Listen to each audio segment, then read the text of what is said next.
Se você está aqui, é porque o tema ansiedade te interessa e você gostaria de se aprofundar no assunto. Mas antes, eu tenho alguns lembretes importantes para que você consiga fazer um bom aproveitamento desse vídeo. O primeiro é: todas essas aulas são feitas de forma sequencial. Então, se você não assistiu aos vídeos anteriores, eu sugiro que você volte e veja para garantir que você não perdeu nenhum conceito importante. Todos os slides estarão aqui disponíveis no link da descrição e vocês podem deixar comentários, dúvidas, feedbacks nos comentários de cada vídeo. Por último, se você é uma pessoa que quer economizar tempo, quer todos esses conceitos reunidos em um lugar só, com dicas estratégicas, tabelas, os pontos mais importantes do livro, eu fiz tudo isso no e-book Neurociência da Ansiedade, onde pessoalmente peguei os meus próprios resumos e criei esse conteúdo para poder ajudar outras pessoas a não se perderem em meio a esse conteúdo que é tão complexo e tão denso. Então, se você tem interesse, já clica aqui no link da descrição para adquirir o seu.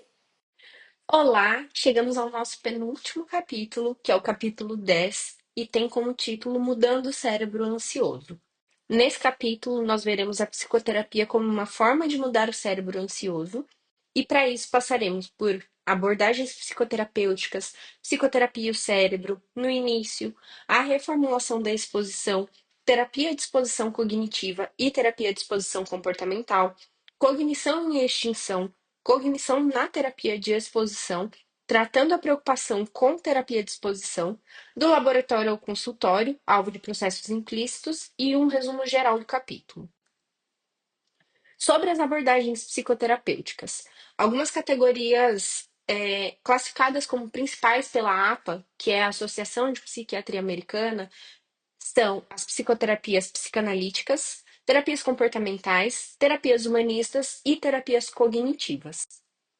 Na terapia psicanalítica, a base teórica é o inconsciente e memórias reprimidas, e os princípios fundamentais são a exploração de traumas inconscientes, associação livre, compreensão de conflitos internos, e algumas técnicas são a interpretação de sonhos, análise de transferência e a introspecção. Na terapia comportamental, a base teórica é o aprendizado e condicionamento.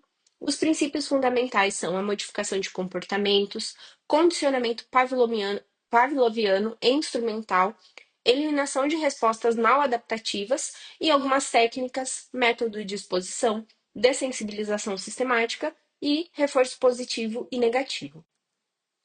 Na terapia humanista, a filosofia central é que o humano tem um potencial muito grande, né? O ser humano tem um potencial muito grande e a autorrealização. Alguns princípios fundamentais na valorização da experiência individual, crescimento pessoal, autonomia e escolhas conscientes, e os métodos, abordagem centrada no cliente, escuta empática e facilitação do autoconhecimento. Por último, temos a terapia cognitiva, que a base teórica traz que as cognições determinam estados emocionais. Isso é, inclusive, uma coisa que nós, psicólogos, ensinamos para os nossos pacientes na terapia cognitivo-comportamental desde o começo, que não é a situação que determina como nós nos sentiremos ou como nós lidaremos com a situação, e sim a forma como nós interpretamos. Então, as cognições, elas têm um papel fundamental nessa questão de estados emocionais, de comportamentos. Alguns princípios fundamentais são identificar crenças disfuncionais, modificar padrões de pensamentos negativos e transformar comportamentos associados. Algumas técnicas, reestruturação cognitiva, a exposição gradual e desconstrução de pensamentos catastróficos. Antes dessas terapias são a terapia cognitivo-comportamental, que eu dei o exemplo para vocês anteriormente, e a terapia de aceitação e compromisso. Algumas abordagens emergentes são mindfulness, meditação, técnicas de relaxamento. Existe uma distinção inicial entre terapias de conversação e exposição. As terapias baseadas em conversação possuem os circuitos relacionados ao córtex pré-frontal lateral, e os processos são de recuperação consciente de memórias, análise de origens e implicações, pensamento reflexivo.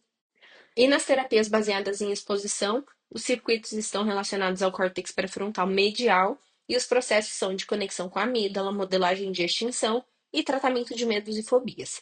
A hipótese central é que diferentes abordagens dependem de circuitos cerebrais distintos E o foco inicial é no córtex pré-frontal e as suas áreas, como nós vimos, a área lateral, por exemplo, relacionada a terapias de conversação, e a área medial relacionada a terapias de exposição. Limitações dessa hipótese central. É uma visão simplista dos circuitos cerebrais e desconsidera a interconexão neural. Como nós vimos antes, o cérebro se interconecta completamente. Então, trazer esses pontos relacionados às terapias para uma parte específica do cérebro acaba simplificando muito essa visão. Descobertas posteriores.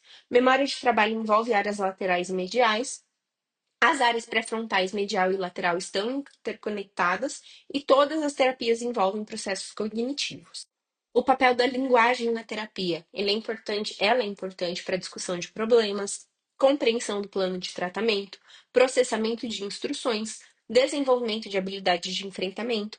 E a terapia de exposição é muito importante porque é o tratamento mais eficaz para a ansiedade, vai além da simples repetição de estímulos e possui uma conexão fundamental com os processos de extinção. Sobre a origem da coragem.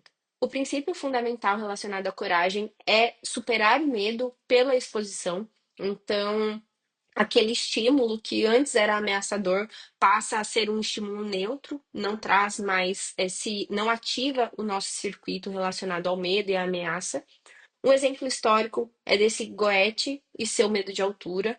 Ele subia lentamente em uma catedral que era realmente muito alta e permanecia numa plataforma sem apoio até que ele não se sentisse mais com medo. Então ele fazia isso durante vários dias, até que chegou um momento em que esse medo já não era intenso, já não existia mais, e até mesmo depois disso ele começou a fazer excursões para as montanhas, para ter um momento agradável. Então esse medo de altura de fato foi superado. Fundamentos da terapia de exposição. Sobre a aceitação científica, ela é eficaz para diversos transtornos e também é um ótimo tratamento para medos específicos, como de animais, alturas, germes, falar em público, encontros sociais. A aplicação ampliada vem para o tratamento de ansiedade generalizada, que é quando nós aplicamos a exposição às preocupações. Evolução histórica do tratamento. Na perspectiva de Freud, ele foi o primeiro a trazer essa ideia de confrontação de medos. Sobre a revolução behaviorista, trouxeram o condicionamento pavloviano e o foco em sintomas, não em causas. E na teoria de Maurer e Miller, eles trazem a teoria dos dois fatores do comportamento de evitação, em que o condicionamento ele é a chave para entender os medos, porque tem a parte do condicionamento pavloviano, que é quando o medo se instaura ali, esse processamento de ameaças acaba sendo condicionado a um estímulo, e temos o condicionamento instrumental, que é quando a pessoa aprende que evitando uma certa situação, ela não vai precisar lidar com esse medo. Métodos e variantes da terapia. Nós temos até da terapia de exposição. Temos algumas técnicas de exposição, como a dessensibilização sistemática, que envolve a exposição mais exercícios de relaxamento enquanto a pessoa está sendo exposta, o retreinamento gradual, que é fazer realmente essa exposição aos poucos, a inundação ou terapia implosiva, que é colocar a pessoa naquela situação de medo de uma forma realmente abrupta, assim, e a exposição prolongada, que é deixar essa pessoa nessa situação de medo até que o medo dela diminua. Abordagens inovadoras são a exposição vicária, que é aquele aprendizado pela experiência de outras pessoas, e a realidade virtual. Eficácia geral é que ajuda aproximadamente 70% dos pacientes, e isso é uma porcentagem realmente muito alta, muito boa, mas isso é algo que o autor também traz como ponto a ser melhorado, porque se ajuda 70%, 30% dos pacientes não são ajudados. Então, o que fazer para que essa terapia de exposição, para que essa extinção seja de fato muito mais eficaz para a maioria das pessoas, abordando, né, esses 30% também, englobando esses 30%. A reformulação cognitiva da exposição tem origem na terapia comportamental, que traz a extinção, treinamento de relaxamento, suporte cognitivo básico, e a transformação relacionada a essa reformulação cognitiva da exposição é justamente nessa questão cognitiva, porque a terapia comportamental não considerava essa parte cognitiva, principalmente porque lembrem que não era é algo muito subjetivo, então não dava para ser testado como os comportamentos da pessoa, como as reações fisiológicas, então isso era desconsiderado. Só que houve a transformação que trouxe a ascensão do movimento cognitivo, integração de princípios cognitivos e o nascimento da terapia cognitivo-comportamental, que engloba tanto aquela abordagem da terapia comportamental, que é relacionada aos comportamentos, mas também traz a importância dos processos cognitivos. Princípios da terapia cognitiva. Ela foi fundada por Aaron Beck e o princípio central é a mudança cognitiva preceder a mudança emocional, o foco em pensamentos e crenças e a exposição como ferramenta complementar. O que seria essa mudança cognitiva preceder a mudança emocional? Como eu disse antes, para a terapia cognitivo-comportamental, não são as situações que vão fazer com que nós nos sintamos ou nos comportemos de determinada forma, e sim a nossa percepção dessa situação. Então, vou dar um exemplo que eu sempre dou para os meus próprios pacientes. Vamos supor que eu, você e Mariazinha somos três amigos ou amigas e nós combinamos de jantar amanhã, uma sexta-feira, às 8 da noite. Eu tô cheia de trabalho para fazer, tô cheia de coisa e decidi que eu vou, porque realmente eu estou morrendo de saudade de vocês, porque eu quero muito encontrá-los, porque faz muito tempo que a gente não se vê. Então, eu decidi que eu vou encontrá-los, apesar do meu da minha quantidade de trabalho. Você tá super feliz, super animado, animada, porque vai encontrar com a gente, porque faz muito tempo, você quer contar algumas novidades que só seriam contadas pessoalmente, então isso te deixa muito feliz. E a Mariazinha também tá ali, super feliz, super alegre, super contente. Chega amanhã, 5 da tarde, a Mariazinha manda uma mensagem do nosso grupo falando: olha, gente, não vou conseguir encontrá-los hoje, depois eu explico. Ponto. Eu vou olhar para aquilo, se eu realmente estiver muito cheia de trabalho, eu vou pensar, nossa, ainda bem que ela cancelou, porque assim eu consigo ficar até um pouquinho mais tarde trabalhando, adiantando as minhas coisas, depois a gente se vê, e aí hoje à noite eu tiro para descansar, porque eu tô muito cansada da minha semana. Você, que talvez esteja, vamos supor que você já acordou mais tristinha, tá num dia não muito bom e a sua esperança era ver as suas amigas para compartilhar as novidades, para a gente conseguir ter esse momento gostoso. Quando você lê aquilo, você pode ficar muito triste e o seu primeiro pensamento ser: ah, a Mariazinha não gosta da gente. Ela não tem compromisso nenhum, ela nem se deu o trabalho de me falar ou de falar para Morgana o que aconteceu para que ela não conseguisse ir hoje? Ela simplesmente cancelou assim em cima da hora. Eu já estava me preparando para conseguir sair de casa, não atrasar com elas, e ela nem se deu ao trabalho. Então percebam, é a mesma situação. A Mariazinha cancelou o nosso jantar. Eu me sinto aliviada, porque a minha interpretação desse cancelamento é: ufa, vou conseguir trabalhar até um pouco mais tarde e vou conseguir descansar na minha sexta-noite. A sua interpretação foi: nossa, ela não tem nenhuma consideração pela gente e cancelou em cima da hora. E isso te deixa triste. Então, Aaron Beck traz que é muito a nossa interpretação da situação que vai determinar como nós vamos nos sentir emocionalmente ou como nós vamos nos comportar, e não necessariamente a situação. Alguns modelos teóricos são o de Albert Ellis, por exemplo, que ele traz o modelo ABC.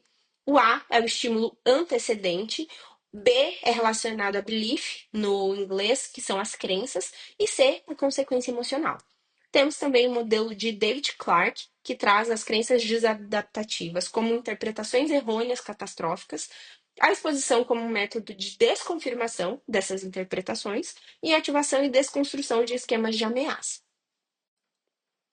Algumas estratégias de intervenção cognitivas: reconhecimento de pensamentos automáticos, reavaliação de crenças, testes de comportamentos patológicos. Por exemplo, nessa questão do reconhecimento de pensamentos automáticos. Volto para a nossa situação da Mariazinha. Se você já faz terapia, já aprendeu que seus pensamentos nem sempre estão de acordo com a realidade, que é legal você analisar esses pensamentos antes de realmente tirar qualquer conclusão, o que você provavelmente fará?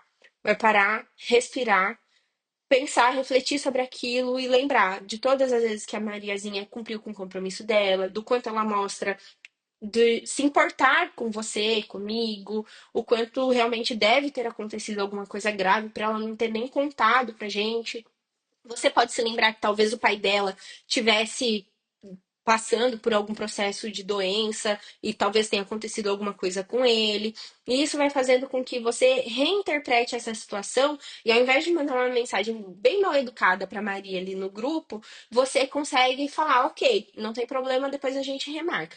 Por mais que você ainda se sinta um pouquinho triste, essa tristeza não fica com aquela intensidade toda de quando você achou que ela não se importava com você. Algumas abordagens complementares são mindfulness, que é a atenção plena, técnicas de relaxamento e terapia de aceitação e compromisso. O objetivo final é modificar a cognição consciente e inconsciente e reduzir vieses e padrões negativos de pensamento. Todos nós temos vieses e padrões de pensamento. Isso é construído ao longo da nossa vida, ao longo do nosso repertório, ao longo do nosso ambiente, da nossa própria disposição psicológica. Cada um de nós temos esses vieses e padrões. E é por isso que é tão importante nós aprendermos a questionar esses vieses e interpretações das situações antes de tomarmos qualquer decisão, antes de a nossa emoção ficar muito intensa e depois nós percebemos que foi uma emoção ali disfuncional com relação à situação. Por isso é tão importante essa questão do questionamento de pensamentos, da interpretação, essa reavaliação cognitiva. O trabalho de Ehlers e Clark trazem a compreensão do TEPT.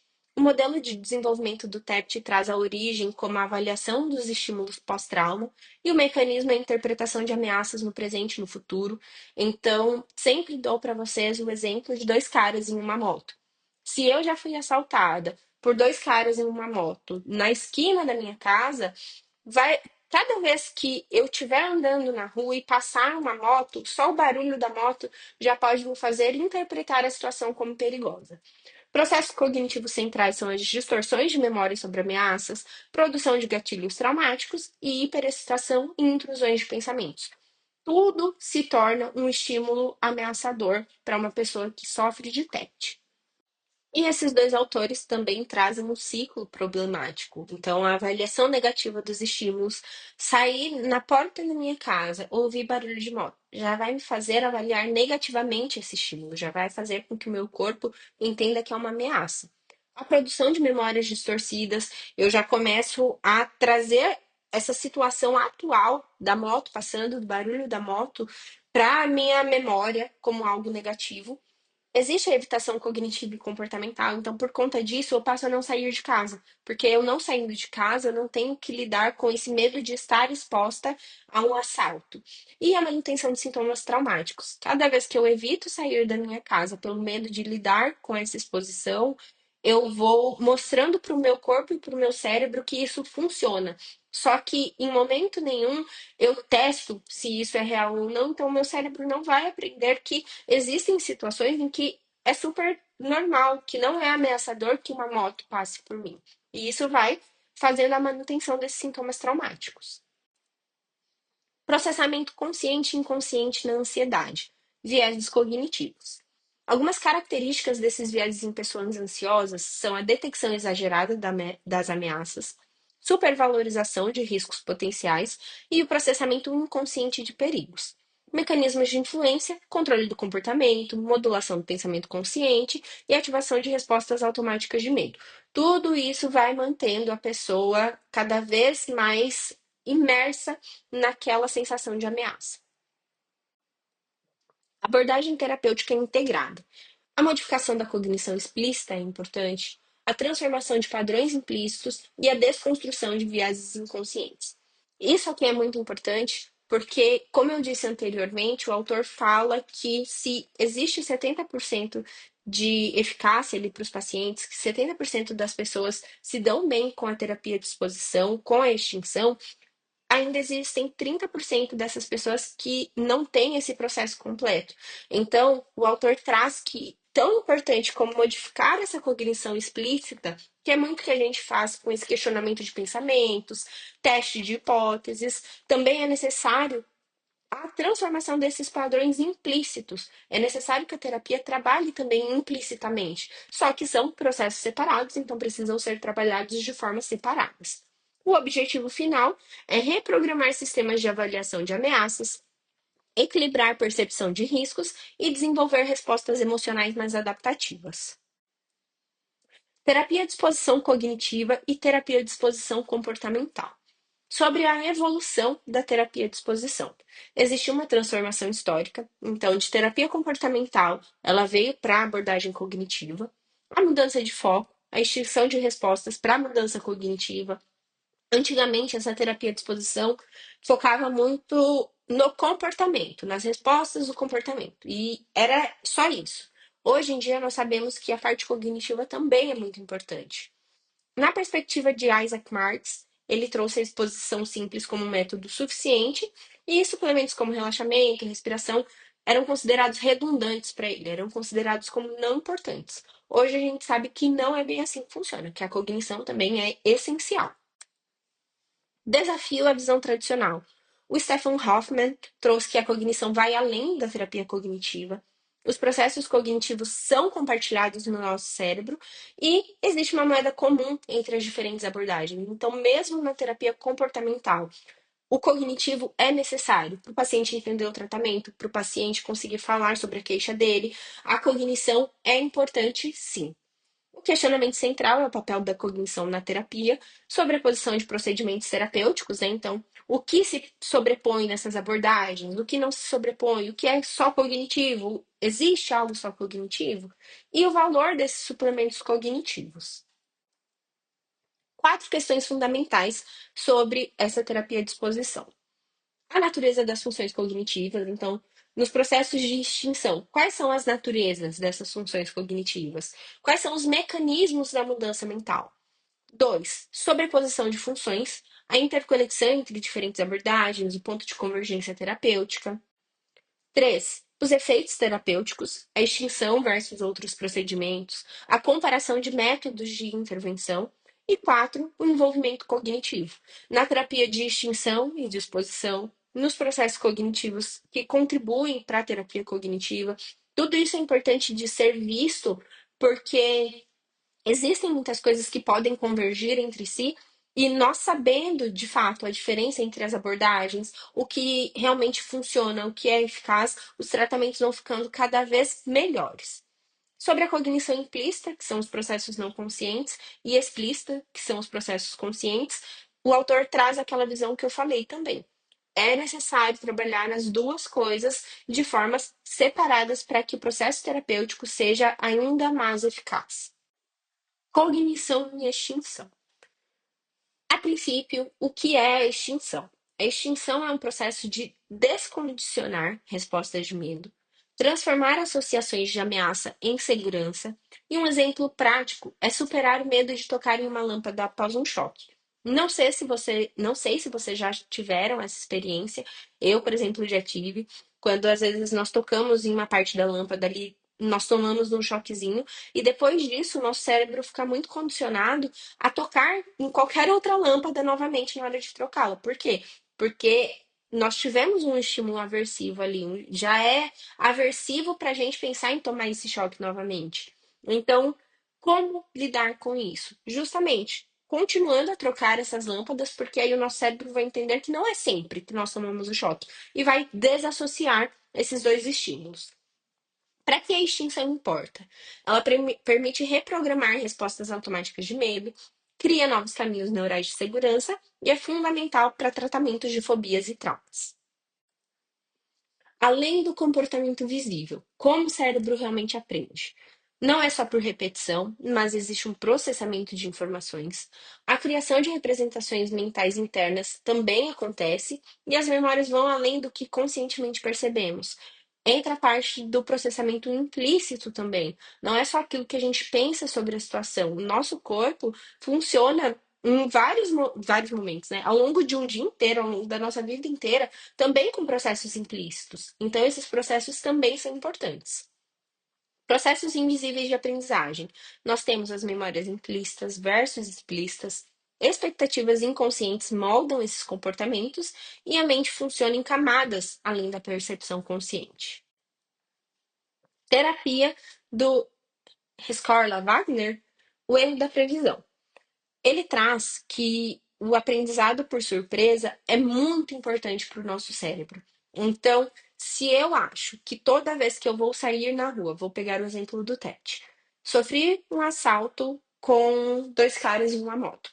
E aí o meu cérebro começa a associar que cada vez que eu sair na rua e ouvir um barulho de moto, eu já estou sendo ameaçada.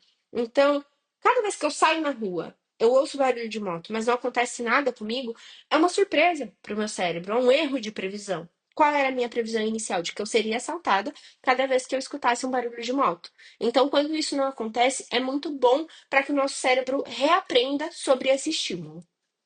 O cérebro aprende quando as informações são inesperadas, o erro de previsão entra como um gatilho para a aprendizagem, e o exemplo é o choque inesperado após um tom neutro. Então, isso também entra para o estímulo condicionado ali de uma forma que vai elicitar esse processamento de ameaças. Os ratinhos não esperavam que após um som eles tomassem um choque. Então fica muito fácil para o aprendizado deles, para a associação deles, quando esse estímulo é inesperado.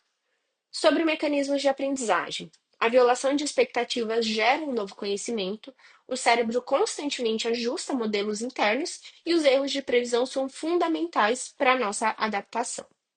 Sobre as aplicações práticas dessa teoria, ela explica o condicionamento de medo, é uma base para técnicas de extinção e a compreensão de como superamos medos.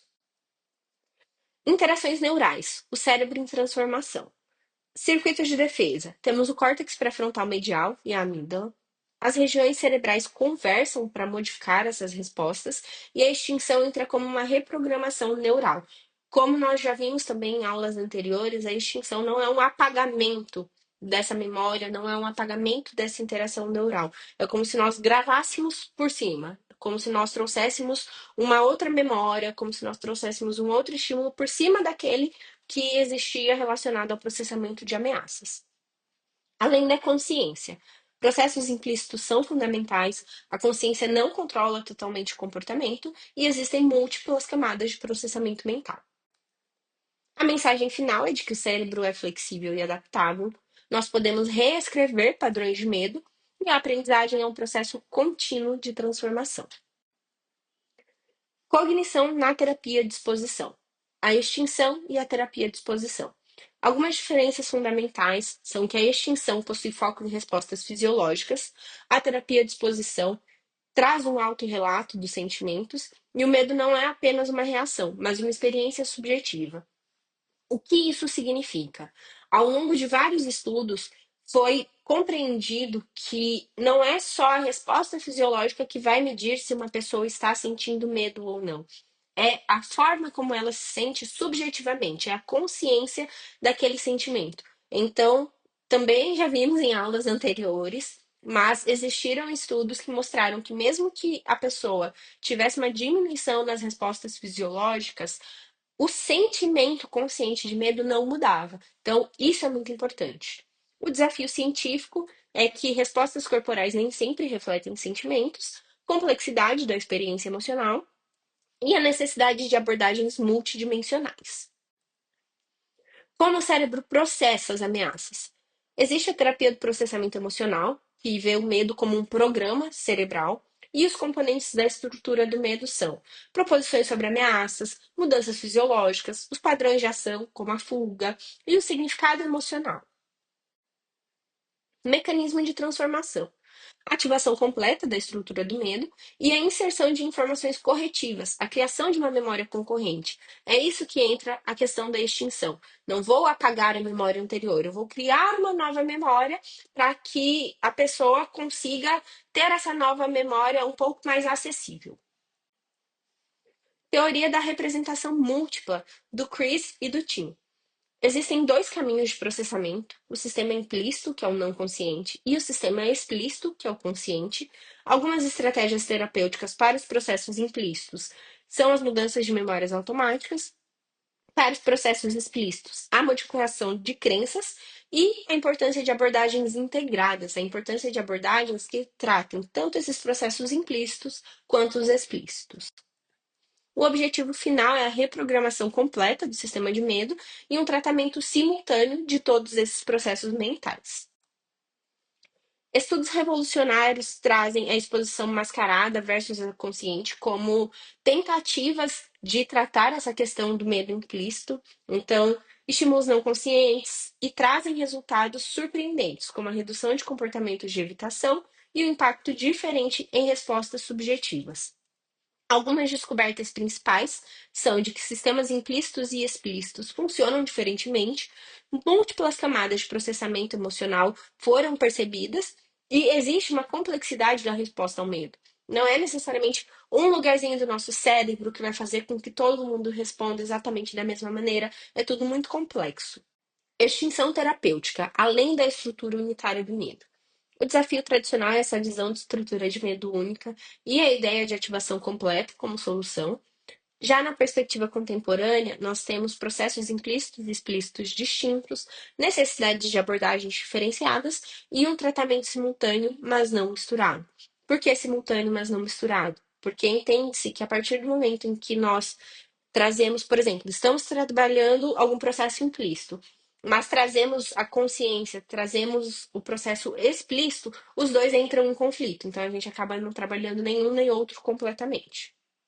E os problemas dos procedimentos atuais estão exatamente relacionados a isso. Então, a não separação de sistemas mentais, competição de recursos cognitivos e extinção e mudança de pensamentos incompletas.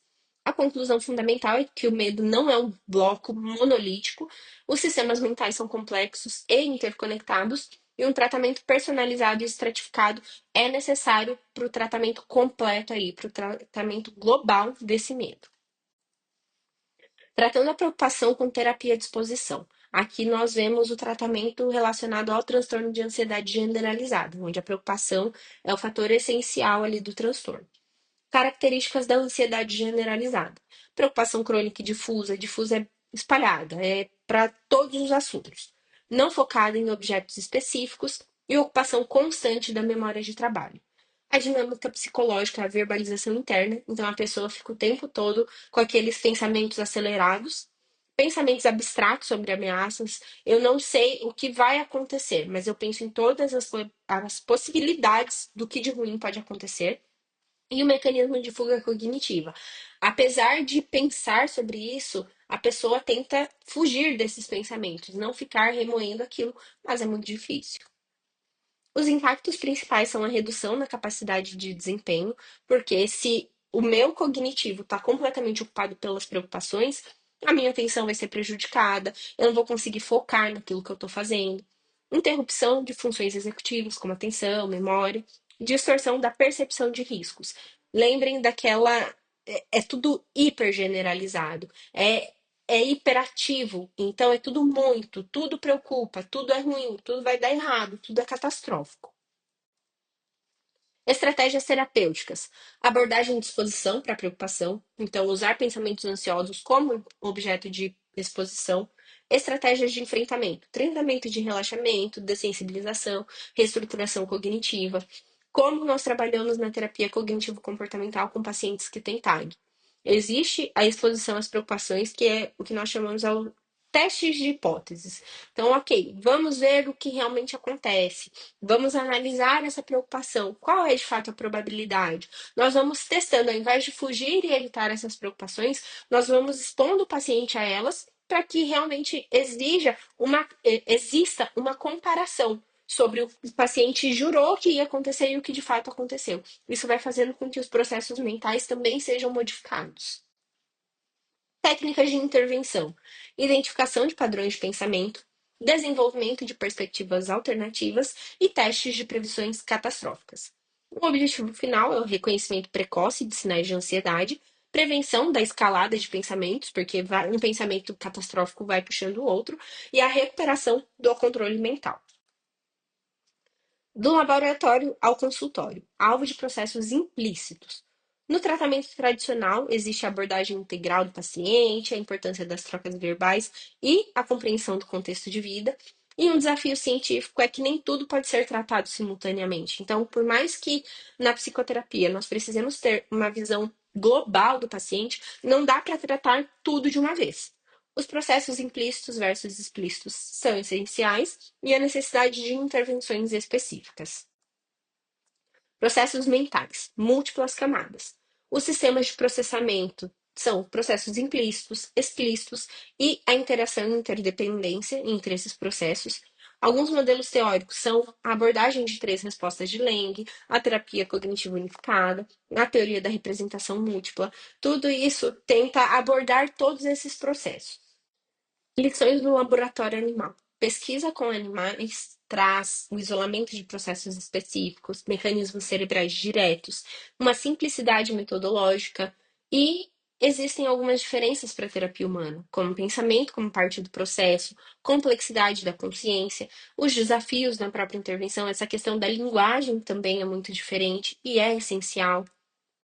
E por último, nós temos algumas estratégias de intervenção, como a separação dos processos mentais explícitos e implícitos, extinção não consciente, minimização de interferências cognitivas para que não exista essa competição entre os processos, desafios e perspectivas, competição de recursos cerebrais, potencial de novas abordagens, uma abordagem que realmente integre todos esses processos explícitos, não explícitos, para que as intervenções sejam específicas relacionadas a eles, e a importância de uma pesquisa contínua. Afinal, é ao longo do desenvolvimento dessas pesquisas, ao longo das descobertas, que nós nos aproximamos cada vez mais de intervenções melhores. Um resumo geral é que o capítulo examina como diferentes abordagens psicoterapêuticas podem tratar a ansiedade, revelando a complexidade do cérebro como uma rede de processos implícitos e explícitos. Ele também destaca a terapia de exposição como método eficaz para modificar padrões de medo, enfatizando a importância de tratar os sistemas mentais conscientes e inconscientes separadamente, com o objetivo de ressignificar e não eliminar as respostas de medo. Por hoje era isso. Chegamos ao final do nosso penúltimo capítulo. Semana que vem falaremos sobre o capítulo 11, que tem como título Lições do Laboratório. E é isso. Espero que tenha feito sentido para vocês, que vocês tenham gostado. E a gente se vê na próxima semana. Tchau!